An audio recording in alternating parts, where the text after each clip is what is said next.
racial profiling does exist, and that's because it needs to exist, at least in most cases. Please welcome Jared Taylor to the show, y'all.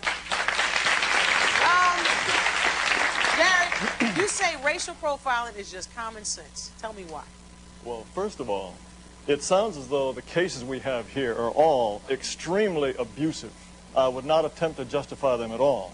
And if these events took place as described, I wish these people every success in seeking some kind of redress and compensation.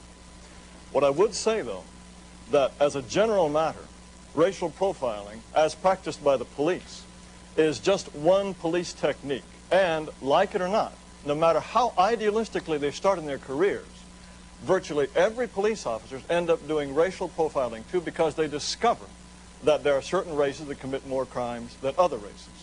In fact, to put it in the starkest possible terms, we all recognize that men are more dangerous than women.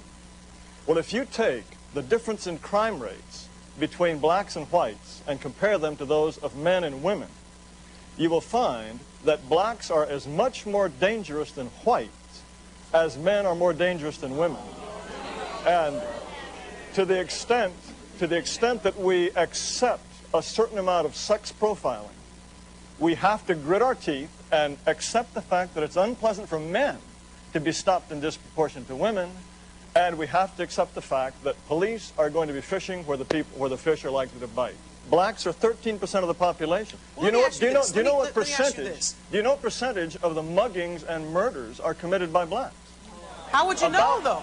About 1/2. How would you know? Where do you get those stats I was answering those questions. One is survey data from a huge survey conducted by the Department of Justice, in which Americans are asked, what kind of violent crime were you a victim of in the past year? Who was the perpetrator? How old? What sex? What race? So we have data that is strictly a criminal victim profile. Then we also have data from arrests.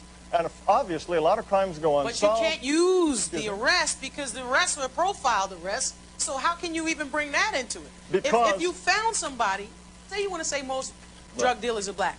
Well, if you're driving down the turnpike, most people are not black. But if most people who get pulled over are black, then you're only going to catch black people doing crimes.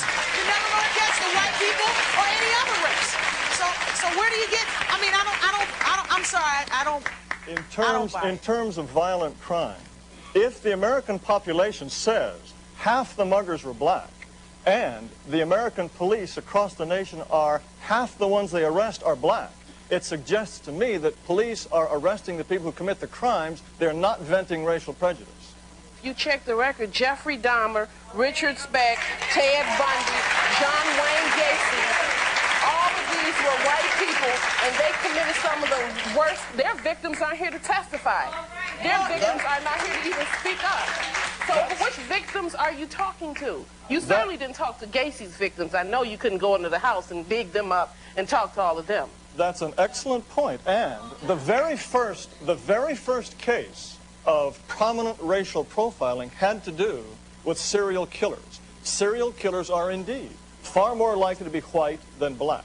And for that reason, the police very sensibly put together a profile of a serial killer that included race. It doesn't flesh out, because as long as there's racism, it will never be sound data. Just because certain officers misuse their firearms does not mean we disarm the entire police force. We instruct officers how to use their firearms properly. Profiling is the same thing. Okay, all right, so here's a tool. Racial profiling is a tool.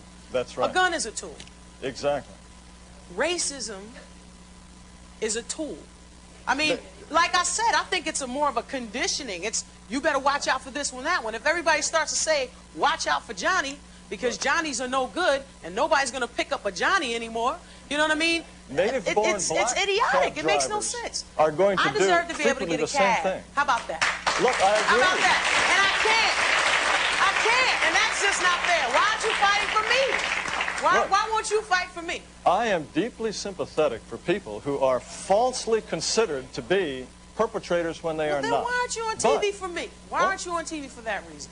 Look, I'm on You're here to TV to defend explain. this. I'm on TV to explain why a certain amount of profiling is rational and that it would be unrealistic to ask them not to. Look, Jesse Jackson himself does racial profiling. Of course. He said, walking down a street at night, and he hears footsteps behind him, and he turns around, he is relieved if they are white people and not black people. Now, he took a lot of abuse for that, but he was saying something that we all know to be true. No, we that don't blacks all know are that more to be true. dangerous